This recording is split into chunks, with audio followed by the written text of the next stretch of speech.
biyaya at kapayapaan na nagmumula sa ating Panginoon Diyos. Sumagana naman lahat sa bawat isa sa atin at muli sa pag-aaral ng kanyang salita. Ito po ay ating tunghayan sa aklat ng Lucas chapter 15 verse 10. Ganito sinasabi ng banal na kasulatan. Lucas chapter 15 verse 10. Gayon din sinasabi ko sa inyo na may tuwa sa harapan ng mga anghel ng Diyos dahil sa isang makasalanang nagsisisi. Pagpalaan ng Panginoon ang pagkabasa ng kanyang salita. At ito yung ating pag-aaralan about sa tinatawag na the value of our soul o ang kahalagahan ng kaluluwa ng bawat isa sa atin.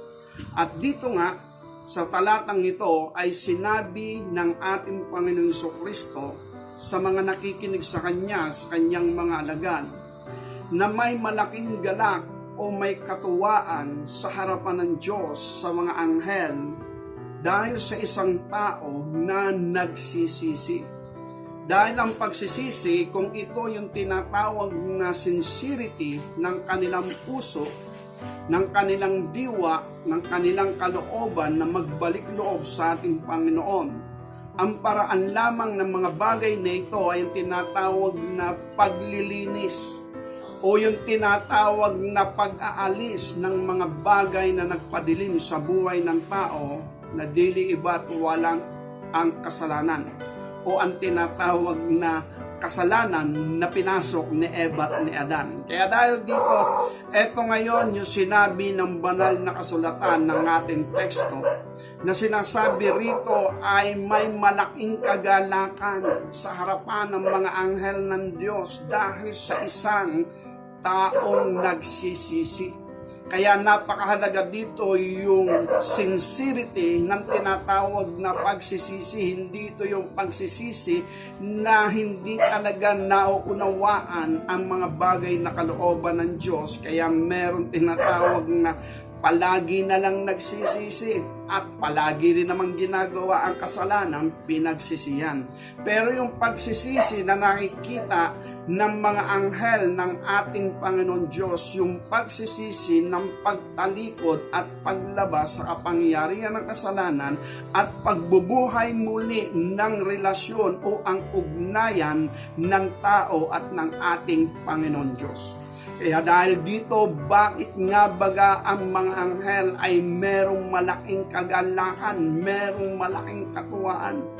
Dahil sa isang tao na nagsisisi, hindi ba nila naiisip, dapat sana yung kanilang mga kapwa anghel na nahiwalay sa piling nila, nahiwalay sa piling ng ating Panginoon Diyos, dapat yung mga yun ang kanilang bantayan o kanilang pagmasdan kung magsisisi nga baga yung mga yaon.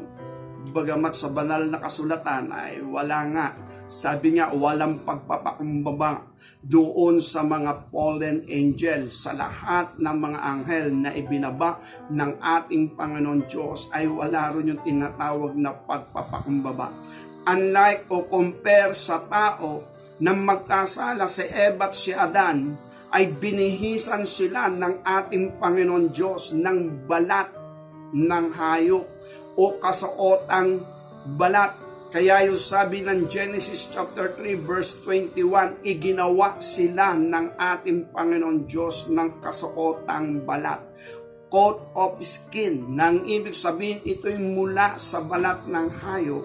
At wala po tayong makikita rito na pinakandabes na ibibigay ng ating Panginoon Diyos sa tao, kundi ang balat ng tupa o yung balahibo ng tupa o balat ng tupa na may balahibo na magbibigay ng tinatawag na kakontentuhan sa damit na o sa katawang hubad o katawang lupang hubad ni na Eva at ni Adan.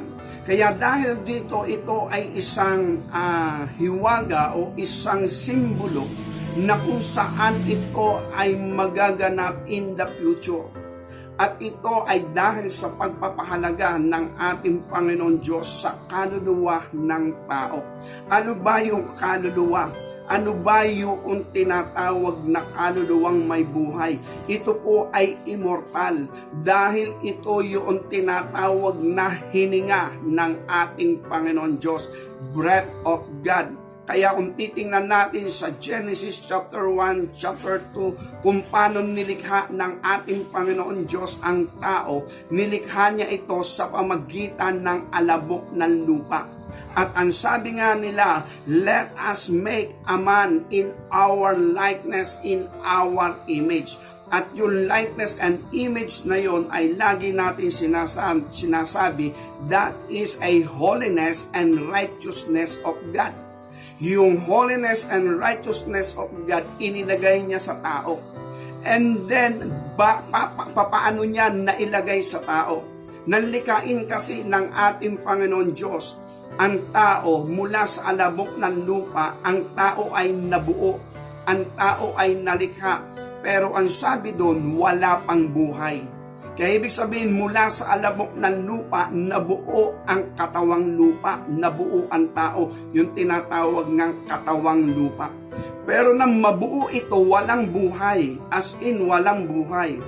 At para ito ay magkaroon ng buhay, hiningahan ng ating Panginoon Diyos sa butas ng ilong. At nang pumasok ang hininga ng ating Panginoon Diyos sa butas ng ilong ni Adan, ang sabi ron, ang tao ay tinawag na kaluluwang may buhay o yung tinatawag na living soul. Kaya dahil dito, ito ngayon yung kalagayan ng tao. Sabi nga natin, combination ito ng breath of God at combination ito ng dust of the earth. Kaya dahil dito, itong katawang lupa natin, kagaya ng sinasabi ng banal na kasulatan, sa ayaw din natin sa gusto dahil pumasok si Eva at si Adan sa kasalanan, babalik uli ito sa lupa at itong ating katawang lupa ay walang hahatulan. Hindi hahatulan, walang ipagsusulit sa ating Panginoon Diyos. Pero yung kaluluwang may buhay, yung breath of God na inilagay sa tao, ito ang magbibigay sulit sa ating Panginoon Diyos. At ito yung tinatawag nga na sa buhay ng tao ay merong tinatawag na kapangyarihang magpasya. Yung tinatawag na free will o free choice. Kaya dahil dito, nagpasya ang tao na suwayin ng Panginoon. Dahil ito nga, ang sabi nga, ipinagbawal ng ating Panginoon or ibinilin ng ating Panginoon, huwag kayong kakain ng bunga ng pagkaalam ng mabuti at masama, walang pagsalang kayo'y mamamatay. At dahil dito, kumuha sila, pumita sila, at sila'y kumain. At dahil doon, yung physical body nila ay hindi namatay. Pero yung ugnayan ng kanilang living soul, yung relation ng living soul sa ating Panginoon Diyos ay namatay. At yun yung tinatawag na spiritual death. Kaya dahil dito, yung likeness and image of God na inilagay sa tao, which is holiness and righteousness, ito ay naging impulsive or ito ay nakurap. Bagamat hinahanap o meron yung inner soul natin na tinatawag na pangungulila o yung tinatawag na isang paggawa ng mabuti sa pamagitan ng holiness and righteousness, hindi na niya ito magawa. Minsan sa isip lamang. But actually, yung living soul natin, ito'y nangungulila sa ating Panginoon Diyos, sa nature ng ating Panginoon Diyos at sa nature ng ating living soul. Ang nature kasi ng ating Panginoon Diyos is holy, upright, and righteous. Dahil dito yung living soul naman natin, ang nature din talaga nito is holy and righteous. Kaya lamang nang pumasok ang kasalanan, yung holiness and righteousness, nakurap na yun. At dahil nawala yun, naputol ang ugnayan ng tao at ng ating Panginoon Diyos, yung tinatawag na intimate relationship, yung intimacy, yung very close relationship, yun yung nawala, nahiwalay. Subalit itong inner soul natin, sabi nga natin, Bakit ito pinahalagahan ng ating Panginoon? Sapagkat nakita niya ito ay potensyal. Potensyal na makabalik sa ating Panginoon Diyos dahil na rin sa usapin ng tinatawag na pagpapakumbaba. Bagamat nakitaan sila ng tinatawag na pagpapakumbaba at mahirap hanapin letra por letra sa aklat ng Genesis, yung tinatawag na pagsisisi ni Eva at ni Adan at pagpapakumbaba ni Eva at ni Adan, maaaring pagpapakumbaba ay ating mailarawan. But actually, yung tinatawag na proseso na gagawin ng Diyos sa tao at maging kay Eva at kay Adan, binihisan sila ng balat ng hayop. At yung balat ng hayop na binihis sa kanila ay balat ng tupa, ang nilalang ng ating Panginoon Diyos na pinakang maamo sa ibabaw ng lupa, ang tupa. At dahil dito, hinubaran ng ating Panginoon Diyos yung tupa, yung kordero. Hinubaran ang tupa at ibinihis sa tao.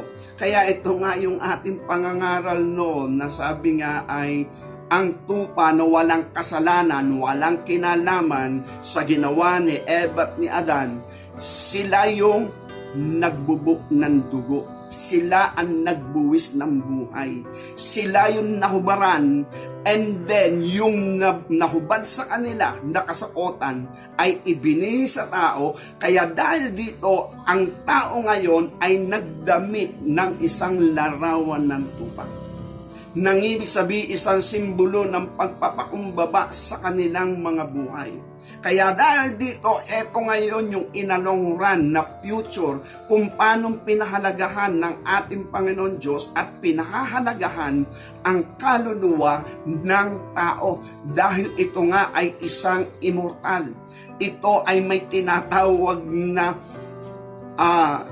eternal living o magpakailanman. Kaya lang, kapag sinabing damnation, hindi na natin masasabing yun ay life o buhay.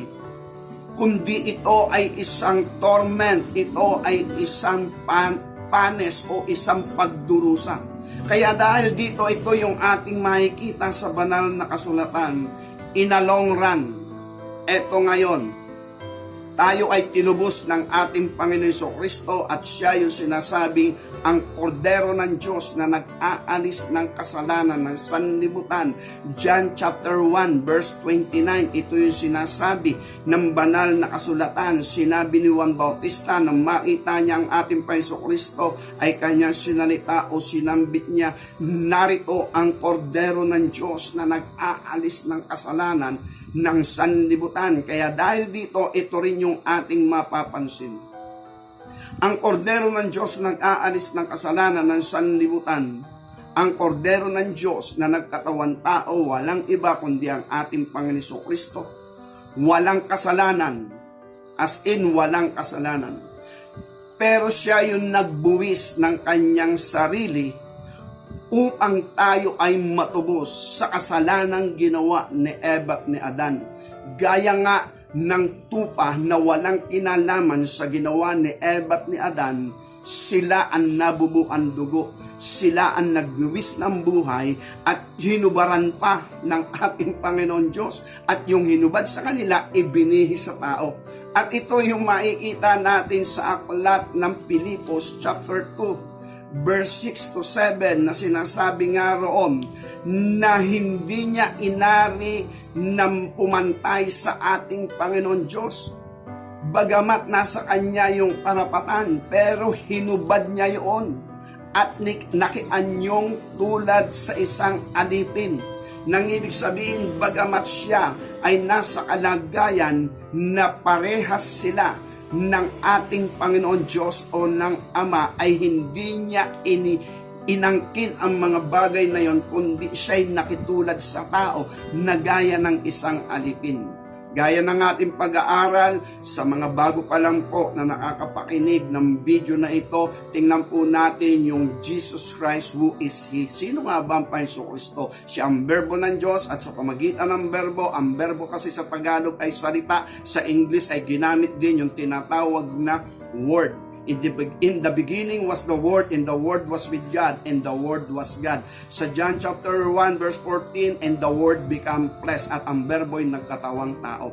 Kaya sa pamagitan ng salita, nalikha ang lahat ng bagay, nalikha ang langit at ang lupa sa pamagitan ng pagbigkas ng salita. Hebreo chapter 11 verse 3, yun ang binabanggit sa katotohanan. Ang sabi roon ay nalalaman natin sa pananampalataya na tatag ang sanlibutan sa pamagitan ng salita ng Diyos. Kaya ibig sabihin na magkatawan tao ang berbo, walang kasalanan ng berbo, at siya yung tinawag na kordero. And then, itong kordero ng Diyos, hinubaran ang kanyang sarili. At ang sabi rito, hindi niya inangkin ang gayong bagay, kundi bagkos hinubad niya yung kanyang kalagayan, yung kanyang pagiging nature bilang isang berbo ng ating Panginoon Diyos, at siya ay naging isang kordero, isang maamong kordero. And then ang korderong ito yung mag-aalis sa kasalanan ng sanlibutan.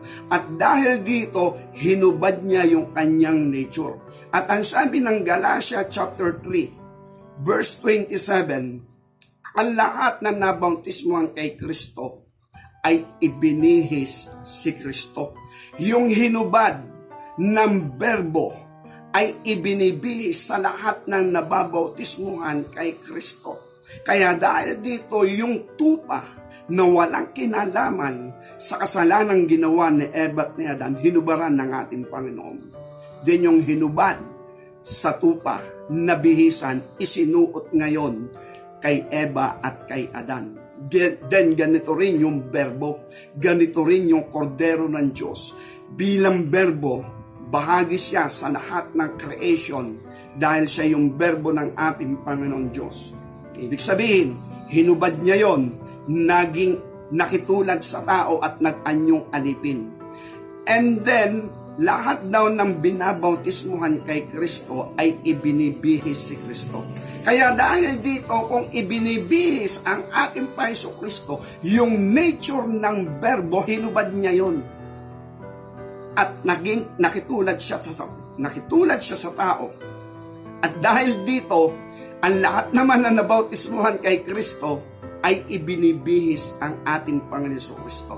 Kaya dahil dito tayo na sumasampalataya at nagpapatubo sa ating Panginoon, kung anumang nature ang hinubad ng ating Panginoon Kristo, at tayo sumampalataya, nagpatubo sa Kanya, nakipagkasundo tayo sa dugo ng tipan ng ating Panginoon Kristo, yung hinubad na nature ng ating Panginoon Kristo ay ibinibihis sa atin. At dahil dito, ang nature nga ng ating Panginoon Diyos is holy and righteous.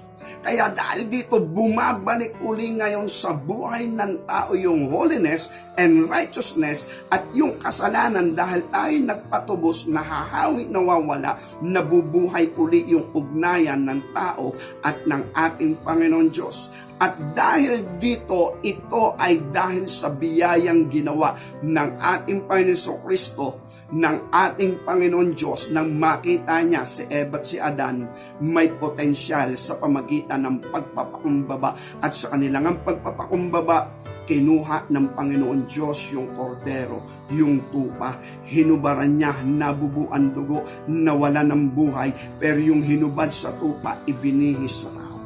Ganun kahalaga ang ginawa ng ating Panginoon Diyos. May sakripisyo, kasi kung titingnan natin ay problema ng tao yan, kasalanan yan ni Eva at ni Adan. Bakit madadama yung kordero? Bakit madadama yung tupa na walang kasalanan? Kaya sa harapan ng ating Panginoon Diyos, kung tayo bilang tao, pag nagkamali tayo ng desisyon, that is injustice.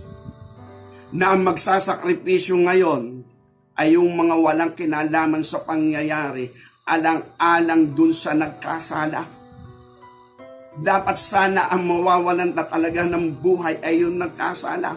At yung hindi nagkakasala na wala namang kinalaman sa ginawang kasalanan ni Eva at ni Adan, yun ang parabang nahatulan. Mabigat ang laban, sabi nga. Mabigat yung sitwasyon. Yun ay dahil napakahalaga ng kaluluwang may buhay na inilagay ng Panginoon Diyos sa tao, dahil kasi ito ay immortal. At ito ay mapapahamak kapag hindi ito na-survive ng ating Panginoon. Eh di dapat sana isinurvive muna niya si Lucifer, yung kanyang mga anghel. Ang problema nga, wala nga nakikitang pagpapakumbaba sa kanila. Kasi hindi naman talaga nila alam kung ano yung kasalanan, ano yung nangyari, ano yung naganap. Pumasok lamang ngayon sa kalooban ni Lucifer na umupo sa trono ng ating Panginoon at sumang-ayon naman yung maraming mga anghel sa gusto ni Lucifer at yung iba na may hindi sumang-ayon. At dahil dito, ito yung battle na nangyari sa kalagitnaan ng maraming mga anghel. Dapat bang umupo sa trono ng Diyos si Lucifer o hindi? Kaya dahil doon, lahat ng gusto na umupo sa trono ng Diyos si Lucifer, ibinaba na ng ating Panginoon. Gaya ng ating sinasabi, hindi naman niya yun naupuan. Then dahil dito, hindi nila naintindihan, hindi nila nalalaman kung ano ang kaganapan ng lahat ng mga bagay. At dahil dito sa mga fallen angel, wala ngang pagpapakumbaba sa kanila. Kundi bagkos, ipinaglalaban nila ang kanilang sarili sa harapan ng ating Panginoon. Kaya dahil dito, compare sa tao. Ang tao, dun pa lang sa simula ng pagkakasala ni Eva at ni Adan, naramdaman agad nila yung pangungulila ng pagkahiwalay sa Diyos. Hindi sila nagpakalayo-layo, hindi sila nagpakatago-tago, bagamat sila'y nagtago, pero hindi sila nagpakalayo-layo sa ating Panginoon. Sila'y tumutugon pa rin sa tawag ng ating Panginoon. At dahil dito, nakita ng ating Panginoon Diyos na ang tao hindi nagpakalayo-layo sa Panginoon at ang tao tumugon pa rin sa tinig ng ating Panginoon. At dahil doon nakita ng ating Panginoon Diyos, ang tao may pag-asa. Dahil ang tao ay merong pagpapakumbaba na nakita ang ating Panginoon Diyos sa Kanya. At dahil dito, ito nga ay na long run, isang simbolo, bahagi ng mga biyaya ng ating Panginoon. Ang kordero ng Diyos, pagdating ng panahon, ito ang tupa ng ating Panginoon na Kanyang hinubaran, nawala ng buhay, nabubuwan dugo, at ibinihis sa tao yung hinubad sa kordero. And then nakabalik ang tao uli ng pakikipag-ugnayan sa ating Panginoon Diyos. Halinawa po, maunawaan po natin ang mga bagay na ito kung gaano po tayo kahalaga sa ating Panginoon. Dahil sinasabi sa aklat ng Matthew chapter 25 verse 41, ang sabi ng Panginoon Kristo, pasaapoy kayo na walang hanggan na inihanda sa dyablo at sa kanyang mga anghel. Sa mga tuwid, ang apoy na walang hanggan ay hindi para sa tao.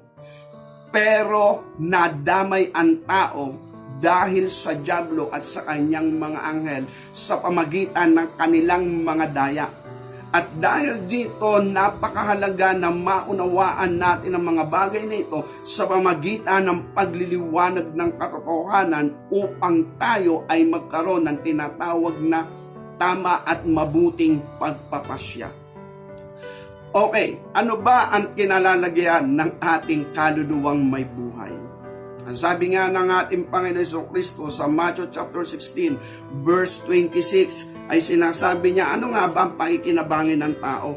Makamit man niya ang buong sanlibutan at ang kanyang kaluluwa naman ay mapapahamak. Kaya ibig sabihin, ini-emphasize dito ng ating Panginoon Kristo ang buhay sa ibabaw ng lupa pansamantala. Kaya ibig sabihin, hindi ito yung ating final destiny. Kaya ibig sabihin, pakaisipin natin. Magpakatalino tayo, magpasya tayo ng tama at matuwid. Ang sabi rito, Matthew 16:26, sapagkat anong pakikinabangin ng tao kung makamtan niya ang buong sanlibutan at mawawalan siya ng kanyang buhay, o anong ibibigay ng tao na katumbas ng kanyang buhay? Or what is man profited if he shall gain the whole world and lose his own soul?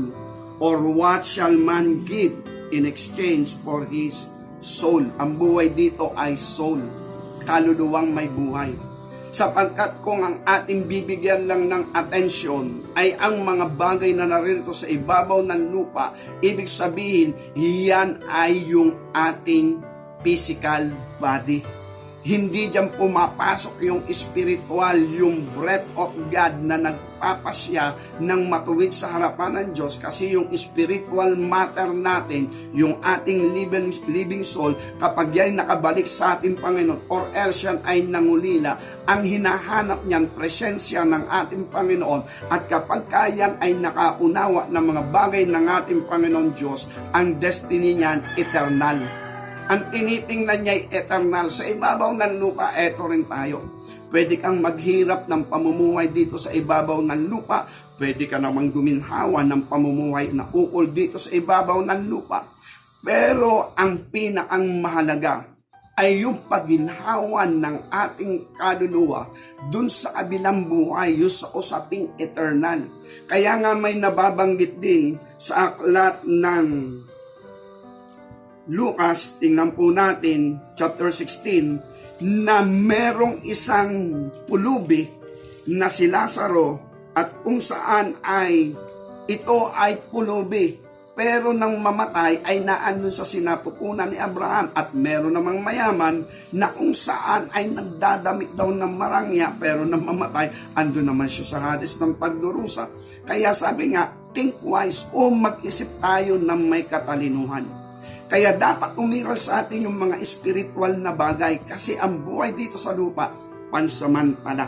Lucas chapter 16, ganito ang sinasabi sa verse 19. Meron nga isang taong mayaman at siya'y nagdaramit ng kulay na ubi at maselang lino, at sa araw-araw ay kumakain ng sagana, at isang pulubi na ang pangalan Lazaro, lipos ng mga sugat, ay inilalagay sa kanyang pintuan, at naghangad ng papakain ng mga mumo na nahuhulog sa dulang ng mayaman. Oo, lumalapit pati ang mga aso at hinihimuran ang kanyang mga sugat. At nangyari na namatay ang pulubi at siya'y dinala ng mga anghel sa sinapupunan ni Abraham, at namatay naman ang mayaman at inilibing. At sa Hades ng pagdurusa ay tiningin niya ang kanyang mata at natanaw sa malayo si Abraham, at si Lazaro ay nasa kanyang sinapupunan. At siya'y sumigaw at sinasabi, Amang Abraham, maawa ka sa akin, suguin mo si Lazaro upang itubog niya sa tubig ang dulo ng kanyang daliri at palamigin ang aking dila, sapagkat naghihirap ako sa alab na ito. Datapot sinabi ni Abraham, Anak, alalahan mo na ikaw ay tumanggap ng mabubuting bagay sa iyong pamumuhay, at si Lazaro sa ganun din paraan sa masamang bagay. Datapot ngayon inaaliw siya rin, at ikaw ay nasa kahirapan. Kaya ito yung ating titingnan, ang buhay talaga natin. Sabi nga, kapag tayo namatay, yung ating physical body o yung katawan lupa natin, babalik talaga yan sa alabo. Pero yung ating inner soul, yung breath of God, yung living soul natin, immortal yan.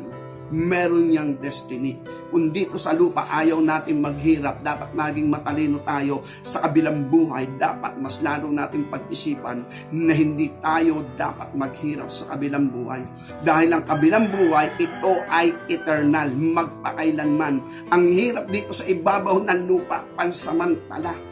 At ito'y madadaanan din natin mamaya. Kaya dahil dito, napakahalaga na ang plano at layunin ng Panginoon Diyos sa pamagitan ng ating Paiso Kristo, ang berbo ng ating Panginoon, ang kordero ng ating Panginoon, siya yung magiging redeemer, siya yung sakripisyo ng ating Panginoon Diyos para sa tao, gaya nga doon sa Hardin ng Eden.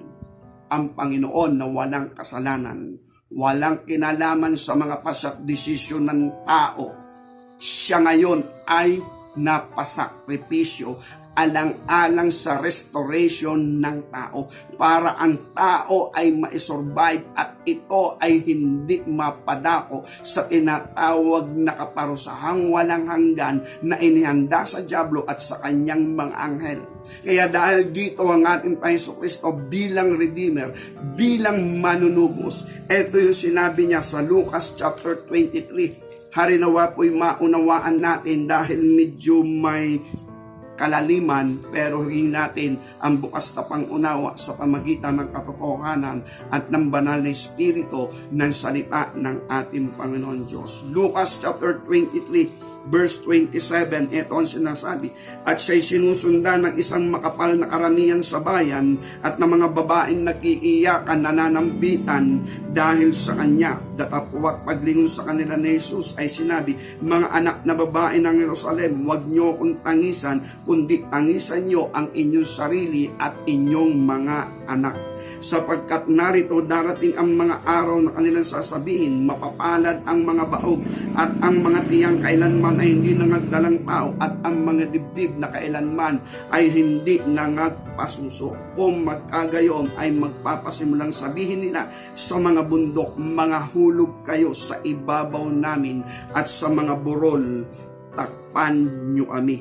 Sapagkat kung ginawa ang mga bagay nito sa punong kahoy na sariwa, ano kaya ang gagawin sa tuyo? Eto ngayon, ang ibig sabihin ng Panginoon Jesucristo, nang tutubusin na niya ang tao, at eto nga, pasan na nga niya yung kahoy na pagpapakuan sa kanya, siya'y nasubasog. At dahil dito sumusunod sa kanya yung mga babaeng taga Jerusalem, umiiyak sila, nagdaramdam sila dahil sa hirap na dinaranas ng ating Panginoon. Siya'y duguan, siya'y sugatan, siya'y pawisan, siya'y puyat, siya'y gutom. At ito ngayon yung nararanasan niya sa matinding init ng sikat ng araw. At meron lumalait sa kanya, merong humahamak sa kanya, pero meron din naman nagtatangisan, nananambitan ang mga babaeng anak ng Israel o ng Jerusalem. Pero ano sabi ng Panginoong Hesus, mga babaeng taga Jerusalem, huwag niyo akong tangisan. Ang tangisan niyo yung sarili niyo at ang inyong mga anak. Kung ginawa ito sa punong kahoy na sariwa, ano ang gagawin sa tuyo? Kaya ibig sabihin dito ng ating Panginoong Jesucristo, yung nakikita niyo sa akin, hirap ng katawan. Yung physical body, hirap, sugatan, duguan, puyat, at pawisan, at dahil dito yung sikat pa ng araw, sabi nga, naghahalong-halo na. Hindi rin makayanan ng physical body ng ating Panginoon yung bigat ng kahoy na pagpapakuan sa Kanya. Kaya dahil dito sinabi ng Panginoon, kundi ang tangisan nyo ang inyong sarili at ang inyong mga anak, sapagkat darating ang mga araw, sasabihin nyo mapalad yung mga baog na hindi nagdalang tao o ang mga dibdib na kailanman ay hindi nangagpasuso. Bakit ito sinabi ng ating Panginoong mapalad yung baog? Ito ay usapin ng paghukom. At dito sinabi rin niya, at kanilang sasabihin sa mga araw na yon, sa mga bundok, tabunan nyo kami. At sa mga burol, takpan nyo kami. Ito'y sinasabi ng ating Panginoon patungkol pa rin sa tinatawag na paghuhukom. At yung ginagawa ng ating Panginoon Jesucristo upang wag mangyari sa bawat kaluluwa at nakikinig sa Kanya yung mangyayari sa darating na panahon na mas mabuti pa daw sa kanila ang tabunan ng bundok. Maguho yung bundok at matakpan sila. At sa mga burol, takpan mo na kami. Dahil ito ay isang senaryo na kung saan ay ang paghukom na darating. Nang ibig sabihin, eto kasi yung mga paghukom na darating, ang sabi ng Revelation chapter 20. Ganito ang sinasabi ng banal na kasulatan, Revelation chapter 20, verse 12. Nakita ko ang mga patay, malalaki at mga maliliit na nakatayo sa harapan ng luklukan at nangabuksan ang mga aklat at nangabuksan ang ibang mga aklat na siyang aklat ng buhay. Ang mga patay ay hinatulan ayon sa mga bagay na nasusulat sa mga aklat ayon sa kanilang mga gawa. At ibinigay ng dagat ang mga patay na nasa kanya at ibinigay ng kamatayan at ng Hades ang mga patay na nasa kanila at sila'y hinatulan bawat tao ayon sa kani-kaniyang mga gawa. At ang kamatayan at ang Hades ay ibinulid sa dagat-dagatang apoy. Ito ang ikalawang kamatayan. Sa matuwid ay ang dagat-dagatang apoy. Kung ang sino man ay hindi nasumpungan nakasulat sa aklat ng buhay, ay ibinulid sa dagat-dagatang apoy. Sa araw ng paghuhukom, ang sabi rito, hahatulan ng Panginoon lahat ng tao. Then yung mga naroroon sa Hades at kamatayan, ang sabi ron, ang mga patay na nasa kanya ay ibinigay doon sa hukuman ng ating Panginoon. Then wala na ngayon laman yung Hades at kamatayan. At dahil dito, naibigay na nga ng Hades at ng kamatayan ang mga patay na nasa kanya at inilagay na sa harapan ng hukuman ng Panginoon, at itong Hades at kamatayan na pinaglagyan sa mga tao ay itinapon na ngayon sa dagat-dagatang apoy. Then ang bawat tao daw na hinahatulan at wala yung kanilang pangalan sa aklat ng buhay ay inihahagis din doon sa dagat-dagatang apoy kung saan inihagis yung Hades at kamatayan na pinaglagyan din nila nung una. Kaya dahil dito, ito raw yung ikalawang kamatayan. Sa mga tuwid ay sinasabing second death. Yung first death kasi, kaya second death na ito, yung first death kasi, yun yung ginawa ni Eva at ni Adan, ang pagkahiwalay sa Diyos. Nang ibig sabihin yung pagkahiwalay sa Diyos dahil may chance, potential pa na makabalik ang tao, ay ginawan ito ng paraan ng ating Panginoon. Pero dito sa tinatawag na second death, ang tawag dito ay eternal separation. Ibig sabihin, hindi na makakabalik. Kaya dahil dito yung sinabi ng ating Panginoon Kristo dito sa Lucas chapter 23 verse 27 hanggang sumusunod na talata, na sa mga araw na yon ay sasabihin nila sa mga bundok, maguho kayo sa amin, at sasabihin nila sa mga burol, takpan mo kami. Dahil dito sa kalagayang ito, sa paghatol sa kanila ng ating Panginoon, kita nila ang kanilang hatol. Walang chance na sila'y mapatawan. Walang chance na sila'y mapapasok sa biyaya ng Diyos. Dahil sa kanilang mga ginawa sa ibabaw ng lupa nang sila'y nabubuhay pa. Then alam nila ang hatol nila. Dahil sila ay nanggaling na dun sa Hades at ang kamatayan. Naghirap na sila dun. At matagal na silang naghirap dun. Matagal na silang tumangis doon. Matagal na silang nagngalit ang mga ngipin doon sa Hades ng pagdurusa. And then, sa araw ng paghuhukom, aalisin sila sa Hades ng pagdurusa at ihaharap sila sa hukuman ng Diyos. At sa hukuman ng Diyos, walang apoy. Ngayon, yung pinaglagyan sa kanila na Hades at kamatayan ay itinapo na sa dagat-dagatang apoy. And then, sa pagdaan ng paghuhukom, sa proseso ng paghuhukom ng ating Panginoon Diyos, alam nila sa kanilang mga sarili, hindi sila makakapasok sa biyaya ng Diyos. Guilty talaga sila. At dahil dito, walang ibang paraan. Nang ibig sabihin, babalik baga uli kami sa paghihirap na aming naranasan sa Hades ng pagdurusa. O doon na, hindi na sa Hades, doon na sa dagat-dagatang apoy, babalikan ba ulit namin? Kaya dahil dito, walang ibang paraan kung sa kapatawaran ng ating Panginoon Diyos, sarado na. As in, sarado na. Kaya ngayon, wala silang ibang naiisip, kundi kung may natatanaw silang mga bundok, gumuho na kayo, takpan nyo na kami para wag na kaming humarap sa paghukom. Mas mabuti sa amin ang maipit at matabunan ng mga bundok at mga bato. Wag lang kaming mapabalik uli doon sa apoy, at kung tawagin ito'y dagat-dagatan ng apoy. Kaya dahil dito, ang sabi ron, kahit sa mga burol, takpan nyo na kami. Ayaw na naming maranasan pa yung hirap na aming nadaanan. Kaya dahil dito, inire-reveal dito ng ating Panginoon upang bigyan nating importansya ang ating kaluluwang may buhay. Hanapin natin yung kalooban at layunin ng Diyos sa ating buhay.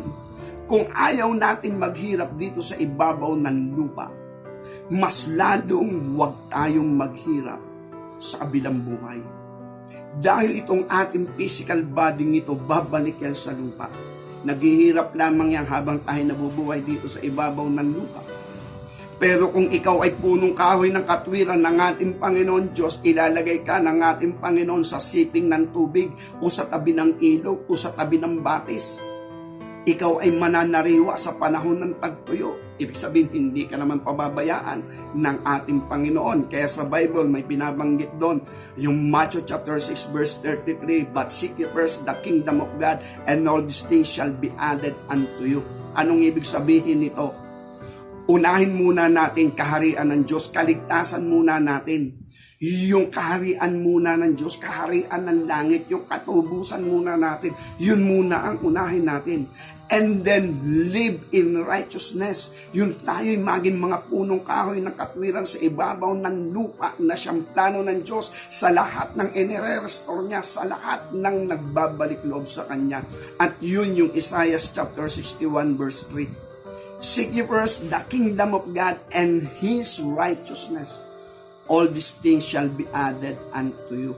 Ibig sabihin, lahat ng bagay na kailangan mo, yung kailangan mo lang, yun ang idadagdag sa iyo. Bonus na lamang daw yung mga pleasure. Kaya ibig sabihin, ang buhay kasi, kapag nakita mo yung mga biyaya ng Panginoon, ang makikita natin, Lord, maging instrumento mo kami para din sa aming kapwa. And please, alalahanin mo po yung aming sambahayan. Alalahanin mo po yung aming mga kamag-anak, yung aming mga kaibigan, lalo na po ang iyong bayan ng bansang Israel at syempre yung aming bansa. Then ito yung magiging laman ng ating puso. Hindi na lang tayo magpapakalayaw dahil magpakalayaw man tayo, hahantong tayo sa kalagayan ni Haring Solomon na sinabi niya sa Ecclesiastes chapter 2 verse 17, "I hated life, for the works under the sun is grievous unto me." At yun yung buhay na tinatawag na worldly pleasure, pero walang redemption mula sa kapangyarihan ng kasalanan. Kaya empty pa rin. Kaya maging matalino tayo. Dahil dito, nais ng ating Panginoon Diyos na magkaroon tayo ng mga bukas na pangunawa sa mga bagay na ito. Bakit nagsakripisyo ang ating Panginoon Kristo? Bakit nasakripisyo yung kasuotang balat na hinubaran sa Kanya? Bakit napasakripisyo yung tupa o kordero na walang kasalanan? Nakitil ang kanilang buhay. Hinubaran sila at yung hinubad sa kanila, ibinihi sa tao. Parang ang hirap tanggapin sa kaisipang tao, injustice. Pero may dakilang layunin ng ating Panginoon alang-alang sa kaluluwa ng tao. Yung physical body natin, walang problema dyan. Babalik yan sa lupa. Magiging alabok yan. Lalo na ngayon, usong-uso na ngayon. Di ba? Pag namatay ngayon, at medyo questionable ang pagkamatay, cremate na ng cremate. Kaya ibig sabihin, alam natin, balik sa alabok. Mapalagay man yan sa isang sisidlan maliit, wala na talaga, babalik yan sa alabok. At yun, doon, walang hahatulan ng Diyos. Pero yung ating inner soul, meron pa rin yan destiny. At ang destiny niyan ay eternal. Eternal damnation or eternal life. Kaya dahil dito, ang gusto ng ating Panginoon Diyos, eternal life. Kaya sabi nga niya, kung saan ako naroroon, Ama, nais ko sila naman ay dumuon din. Gaya mo at gaya ko na iisa ay sila'y maging isa din sa atin. Kaya dahil dito, hindi yun mangyayari kung hindi tayo tutubusin ng ating Panginoon Diyos at may magsasakripisyo. Ang sakripisyo kasi sa tao, dapat ang tutubo sa tao yung walang kasalanan. Kasi kung pare-pareho rin lang naman makasalanan, walang magagawa.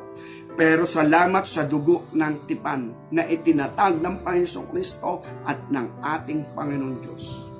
Narito ngayon, bukas na bukas ang biyaya ng ating Panginoon para sa lahat ng tao. Lahat tayo aalis dito sa ibabaw ng lupa at ang Bible, accurate ito ayon sa plano ng Diyos. Sa panahon natin ngayon, lumalabas yung tinatawag na mga pandaraya ng kadiliman sa buhay ng tao, pero binubuksan naman ng ating Panginoon Diyos ang ating puso at ang ating isipan upang lumabas tayo sa pandaraya ng kadiliman. Huwag tayong padaya sa kadiliman. Idinamay tayo ng dyablo at ng kanyang mga anghel. nang pumasok si Eva at si Adan sa kasalanan at tayo'y kinokontrol sa pamagitan ng kanyang mga impluensya upang wag sumilang sa atin ang kaliwanagan ng Ebanghelyo ng ating Panginoon. Maniwala na lang tayo kay Kristo, tanggapin natin ang ating Panginoon Kristo, pero sa usapin ng redemption at taking covenant at yung pag-rebuild ng buong katotohanan, itinatago niya yan. Kaya sabi ng 2 Corinthians chapter 2, verse 4, binubulag ng Diyos ng sanlibutan nito ang mga pag-iisip ng mga hindi sumasampalataya upang huwag sumilang ang kaliwanagan ng Ebanghelyo ni Kristo. Kaya dahil dito ang nais ng ating Panginoon Diyos, sumilang yung kaliwanagan. At ang sabi nga ng ating Panginoon sa mga sumusunod na talata, ang Diyos ang may sabi, magliwanag ang ilaw sa sanlibutan na nagliliwanag nga daw sa puso ng mga sumasampalataya sa ating Panginoon Kristo. Ang sabi rito, 2 Corinthians chapter 4, 2 Corinthians chapter 4 verse 4. Okay. Ang sabi rito, na binulag ng Diyos ng sanlibutan ito ang mga pag-iisip ng mga hindi nagsisampalataya upang sa kanila'y huwag sumilang ang kaliwanagan ng Ebanghelyo ng kalwalatian ni Kristo na siyang larawan ng Diyos. Sapagkat hindi namin pinapangaral ang aming sarili kundi si Kristo na Panginoon at kami ay gaya ng kanyang mga alipin dahil kay Kristo. Yamang ang Diyos ang nagsabi, magningning ang ilaw sa kadiliman na siya nagniningning sa aming mga puso upang magbigay ng liwanag sa pagkakilala sa kaluwalhatian ng Diyos sa mukha ni Jesucristo. Kaya dahil dito, ito yung ating makikita. Lumabas tayo sa pandaraya lalang ng kadiliman, lalo na sa panahon natin ngayon. At dahil dito, yung liwanag ng Panginoon Jesucristo, ito ang magbibigay sa atin ng mga tamang pagpapasya at pagtitiwala sa ating Panginoon. Paridim tayo, patubos tayo. Sapagkat ang buhay sa ibabaw ng lupang ito pansamantala. Pero yung destiny ng ating inner soul, kasi itong katawan lupa natin na galing sa alabok, wala yung buhay. Nagkaroon lang yan ng buhay dahil doon sa breath of God. Hininga ng Diyos at ito'y tinawag na kaluluwang may buhay. At yan ay immortal. At dahil dito, kalakip niya yung tinatawag na likeness and image of God, the holiness and righteousness. Pero nang pumasok nga sila sa kasalanan, nawala yun. Then sa pamagitan ng ating Panginoon Kristo, sa pamagitan ng dugo ng tipan, sa pamagitan ng pagkatubos sa atin ng Panginoon, muling ibinalik ng ating Panginoon Diyos yung ugnayan. At dahil dito tayo yung tinatawag na quicken. Ephesians chapter 2 verse 1 and verse 5. Tayo yung mga binuhay na maguli. Habang yung physical body natin ay buhay pa rin naman, di pa tayo patay. Tayo binuhay lang na mag-uli doon sa tinatawag na first spiritual death. Inirestore tayo doon ng ating Panginoon at ang tawag sa atin ay quicken. At syempre, ang tawag na rin sa atin ay born again. At syempre, ang tawag na rin sa atin ay mga bagong tao na. Anak ng Diyos. Kaya dahil dito mga kapatid sa ating Panginoon Diyos, napakahalaga na tayo po ay magpasya. Hingin natin ang pangunawa mula sa ating Panginoon Diyos sa pamagitan ng kanyang banal na Espiritu. Dahil ito'y mahahayag at mahahayag, pero dapat tayo'y nakalagay sa katotohanan. Para yung ating soul, yung ating inner soul, yung ating living soul, ay hindi magsalita sa mga araw na darating at sasabihin sa mga burol, takpan nyo kami. Kundi sa darating na mga panahong yaon, tayo'y makalalabas sa tinatawag na paghatol ng ating Panginoon Diyos sa pamagitan ng ating Panginoong Jesucristo. Kaya dahil dito mga kapatid sa ating Panginoon Diyos, huwag tayong padaya. Napakahalaga ng ating kaluluwa. Mag-isip tayo na may katalinuhan. Kung sa ibabaw ng lupa, handa tayo na umalis Pero mas lalong paghandaan natin saan ba ang destiny natin. Iisa lang ang paraan. Ang sabi ng Panginoong Hesus, John chapter 14 verse 6, I am the way, the truth, and the life. No one's come unto the Father but by me. Pagpalain nawa tayong lahat, mga kapatid, ng ating Panginoon Diyos. Sumagana sa atin ang kanyang mga biyaya, kabuti at kagandahang loob ng ating Panginoon sa ating sambayan, sa ating mga kamag-anak, sa ating bayan, sa ating bansa, at sa bansang Israel, at maging sa buong sanlibutan. Sumilang ang buong kaliwanagan ng Ebanghelyo. Maging kabahagi tayo sa paggawa ng ating Panginoon, maging kabahagi tayo sa pagpapakahayag ng ating Panginoon Diyos, higit sa lahat sa magandang destiny ng ating kapwa. Pagpalain tayong lahat ng ating Panginoon Diyos. Sa Diyos ang kapurihan magpakailan-kailanman, sa ngalan ng Panginoong Hesus. Amen.